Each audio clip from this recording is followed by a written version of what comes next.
At 0700 hours on July 19th, 1945, Commander Eugene Fluckey pressed his eye against the periscope of the USS Barb, watching a Japanese supply train crawl along the Karafuto coastline, unaware that it was already being hunted. The train carried troops, ammunition, and supplies cargo that would soon be used to kill American soldiers if Fluckey didn't act first. At just 31 years old, Fluckey was already a veteran submarine commander on his 5th war patrol with Barb, with 17 enemy ships sent to the bottom of the sea. Japanese forces were running 6 trains per day along this coastal railroad, each transporting between 40 and 60 soldiers along with vital military supplies to the garrison at Kashiho. For 3 weeks, Fluckey had been prowling the Sea of Okhotsk aboard the Gado-class submarine USS Barb, a 240-ton underwater predator manned by a crew of 80. Barb was already one of the most decorated submarines in the Pacific Fleet, earning 4 Presidential Unit citations, 8 battle stars, and a Navy Unit commendation. But her true weapon was not her firepower or her awards, it was her captain. Just 3 months earlier, Fluckey had been awarded the Medal of Honor for his daring attack on Nanquan Harbor off the coast of China in January 1945, where he took Barb into waters so shallow she couldn't even dive, navigated through minefields with Japanese destroyers patrolling both sides, and attacked a harbor containing 30 merchant ships anchored in what the Japanese believed was an impenetrable defensive position. Fluckey struck anyway, firing 6 torpedoes, then for more, before making a high-speed surface escape through uncharted waters while depth charges exploded all around him, sinking 8 ships without a single American casualty. Pearl Harbor later called it the most audacious submarine attack of the entire war, yet even that wasn't enough for Fluckey. By June 1945, Japanese merchant shipping had nearly disappeared from the Pacific, leaving American submarines short on targets. And before Barb's 12th and final war patrol, Fluckey approached Navy Research and Development with an unusual request. He wanted rockets. The Mark 51 launcher, capable of firing 12 5-inch spin-stabilized rockets, each carrying 10 pounds of high explosive, with a maximum range of 3 miles, was originally being tested as an anti-kamikaze weapon for landing ships. But Fluckey convinced the Navy to mount it on Barb's forward deck, making her the only rocket-launching submarine in US Navy history. Barb departed on June 8th, loaded with 72 rockets and explicit orders to raise hell along the Japanese coast, reaching the waters north of Hokkaido on June 20th. 2 days later, at 0230 hours on June 22nd, Fluckey surfaced 3 miles off the town of Shari, a city of 20,000, with a factory district supplying the Japanese military, turned the submarine broadside to shore, and gave the order as 12 rockets ripped from the launcher in just 5 seconds, screaming through the darkness and slamming into the industrial center, igniting fires across the waterfront before Barb vanished beneath the waves, marking the first time in history that a submarine had launched rockets against a shore target. Over the next 3 weeks, Barb fired 60 more rockets at factory towns along the Hokkaido and Karafuto coasts, destroying Japan's largest paper mill, burning leather tanning factories that produced pilot uniforms, and reducing small shipyards to twisted wreckage, while also shelling military installations with her 4-inch deck gun. By mid-July, Japanese reconnaissance aircraft were desperately hunting for Barb, but Fluckey kept moving, kept striking, and kept the enemy off balance until July 19th. When he spotted a critical vulnerability through his periscope, a railroad running within 400 yards of the coastline, with trains moving north and south day and night, hauling troops and military cargo to forces preparing to resist an American invasion. Fluckey studied the route for 3 days, counting schedules and analyzing the terrain, knowing that surfacing to shell the tracks would only cause temporary damage easily repaired, and realizing that torpedoes, rockets, and deck guns were useless against a fast-moving train, leaving him with a single question: how do you destroy a train using a submarine? Fluckey now faced a problem no submarine commander had ever solved before, because destroying a railroad permanently required something far more precise than shells or rockets, and a moving train demanded perfect timing. Surfacing to fire the deck gun would only tear up the tracks for a few hours before Japanese repair crews restored them, while torpedoes were useless against land targets, and the Mark 51 rockets lacked the accuracy to hit a fast-moving locomotive hugging the coastline. Flucky needed a solution that would cause maximum physical damage, maximum logistical disruption, and maximum psychological shock, something the Japanese would never expect from a submarine operating hundreds of miles from friendly waters. As he studied the coastline and watched the trains pass through his periscope day after day, an idea began to take shape. If Barb couldn't attack the train from the sea, then the sea would have to send men ashore. On the evening of July 22nd, deep inside Barb's forward torpedo room, Chief Gunner's mate Paul Saunders and electrician's mate Third Class Billy Hatfield were handed an impossible task: find a way to destroy a Japanese train without sacrificing a shore party in the blast. Hatfield examined the submarine's 55-pound scuttling charge, an explosive designed to destroy Barb herself if the crew were ever forced to abandon ship, and suddenly remembered a childhood memory from working around railroads, placing walnuts on tracks so the weight of a passing locomotive would crush them instantly. What if the same principle could be applied to an explosive?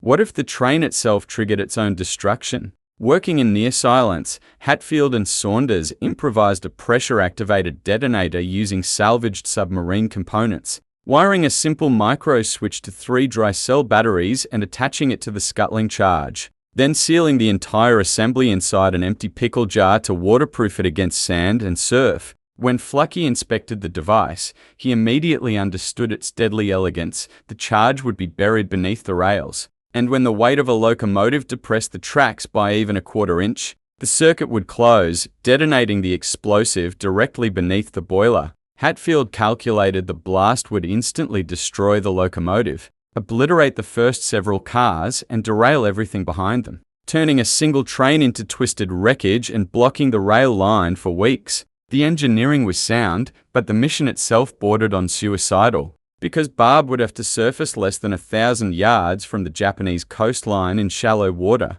launch inflatable rafts under cover of darkness, and send a shore party across 400 yards of enemy territory to dig, plant, wire, and conceal the explosive before returning to the submarine, all before dawn. If Japanese patrols spotted the men, they would be trapped on hostile soil with no support and no extraction. And if Barb herself was discovered while surfaced, she would not be able to dive quickly enough to evade attack. Flucky calculated they would have roughly 90 minutes from the moment the rafts touched water until Barb had to submerge and disappear. When he asked for volunteers, every single man aboard Barb raised his hand, but Flucky imposed strict selection criteria, choosing only unmarried sailors to avoid creating widows, men in peak physical condition with strong swimming ability, preferably former Boy Scouts whose training in navigation and survival could mean the difference between life and death, and a balanced mix of skills including electricians, mechanics,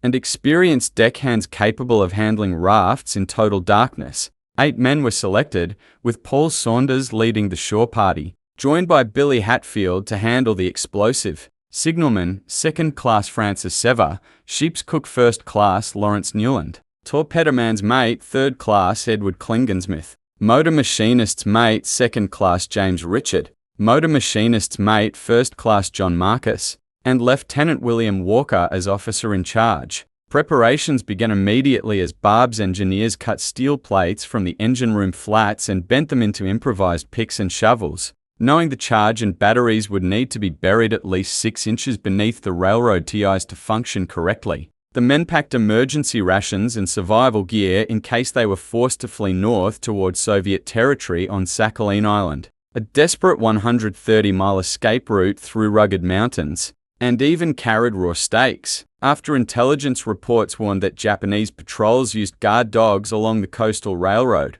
hoping the meat might distract the animals long enough to escape. Everything now depended on the weather, because Flucky needed cloud cover to hide the 3/4 moon. Clear skies would silhouette the submarine and rafts against the water, making them visible to Japanese sentries. For 4 tense days, Barb prowled offshore as the crew watched the sky betray them again and again, the moon shining too brightly, time slipping away, and the opportunity hanging by a thread. On the night of July 23 Road, 1945, the weather finally turned in Barb's favor as clouds rolled in and swallowed the moon, draping the coastline in darkness, and Flucky knew this was the window he had been waiting for. Shortly before midnight, Barb surfaced less than 1,000 yards off the Japanese shore, her diesel engines idling softly as inflatable rafts were quietly lowered into the water. The 8-man shore party paddled toward the beach in complete silence, every stroke measured, every second precious, while Flucky remained topside, stopwatch in hand,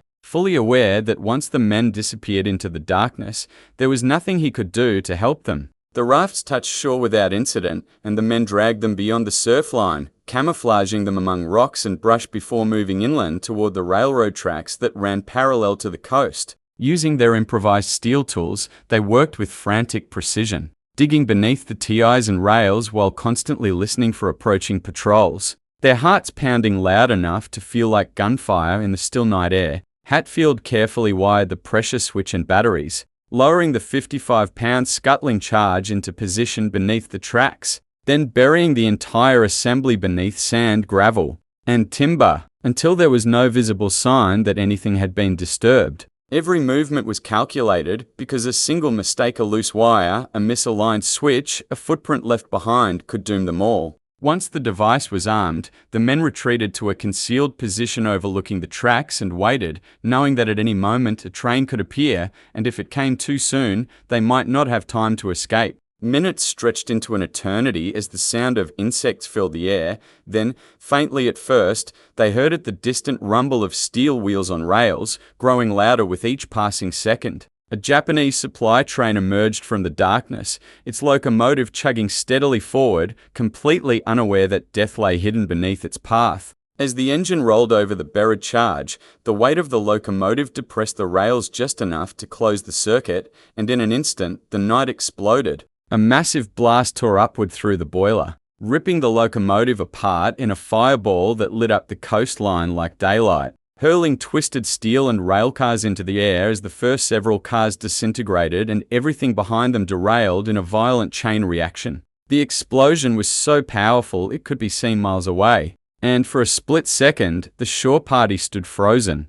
staring at the destruction they had unleashed, before discipline snapped back and they sprinted for the beach. Japanese alarms began to sound as searchlights swept the area and gunfire cracked through the darkness as the men launched their rafts and paddled furiously back toward the sea. Aboard Barb, Flucky watched the flash from the explosion through binoculars, knowing instantly that the mission had succeeded, but also knowing that his men were now racing against time. As the rafts approached, Barb's crew hauled the exhausted sailors aboard just as Japanese patrols began converging on the blast site. And within minutes, Barb submerged and slipped away beneath the waves, leaving behind chaos, wreckage, and a severed supply line. The explosion destroyed the locomotive, annihilated multiple railcars filled with troops and ammunition, and blocked the coastal railroad for days, forcing Japanese forces to divert manpower and resources at a critical moment late in the war. It was the first and only ground combat operation conducted by US forces on the Japanese home islands during World War II, and the only time in history that a submarine had landed a shore party to destroy a train. When Barb returned to Pearl Harbor, Flucky submitted his patrol report with typical understatement, but the significance of what his crew had accomplished was unmistakable, and every member of the shore party received the Bronze Star for their role in the mission. Eugene Flucky would go on to retire as a Rear Admiral, remembered not just for his Medal of Honor, but for redefining what a submarine and its commander were capable of achieving, proving that innovation, audacity, and sheer nerve could turn even the most unconventional idea into a decisive blow against the enemy. In the days that followed the destruction of the train, Japanese forces flooded the area with patrols, engineers, and security units, desperately trying to understand how an American submarine had managed to strike not just from the sea but from Japanese soil itself. And the psychological shock rippled far beyond the physical damage. Railroad traffic along the Karafuto coastline slowed dramatically as trains were halted,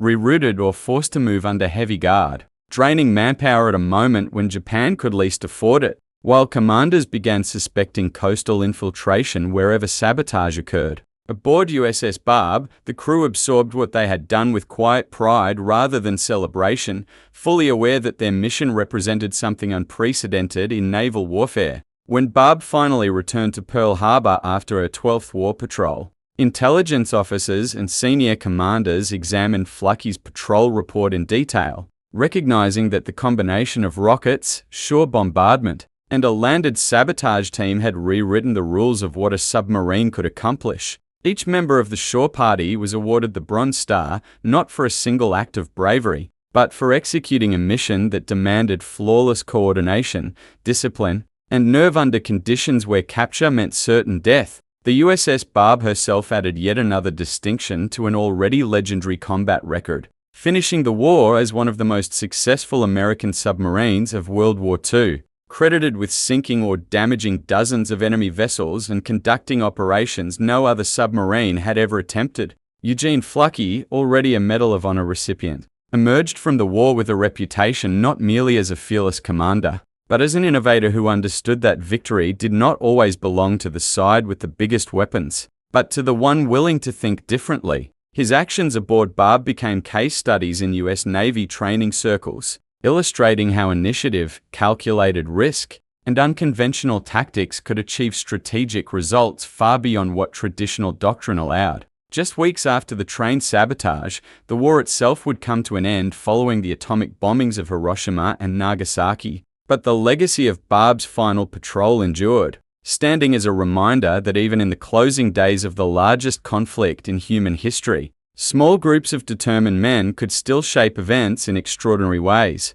Long after the guns fell silent, historians would point to the USS Barb as proof that submarines were not merely hunters of ships, but flexible instruments of power capable of striking fear, confusion, and destruction wherever an enemy least expected it. And that on a dark stretch of Japanese coastline in July 1945, a single submarine crew had pushed the boundaries of warfare further than anyone thought possible, and so, in the final weeks of World War II, while the world's attention focused on massive fleets, armies, and atomic weapons, one American submarine quietly rewrote the limits of naval warfare. USS Barb did not just sink ships or fire rockets at distant shorelines, she sent men ashore onto the Japanese home islands and destroyed a moving train, proving that innovation and courage could strike where doctrine said it was impossible. Commander Eugene Fluckey and his crew showed that victory is not always achieved by overwhelming force, but by imagination, discipline, and the willingness to take calculated risks when others would hesitate. The war would soon end, but the legacy of Barb's final patrol would live on as a reminder that history is often shaped not only by grand strategies and massive battles, but by small groups of determined individuals willing to push beyond the boundaries of what has ever been done before. On a dark stretch of coastline in July 1945, the impossible became reality, and a single submarine carved its name permanently into the history of World War II.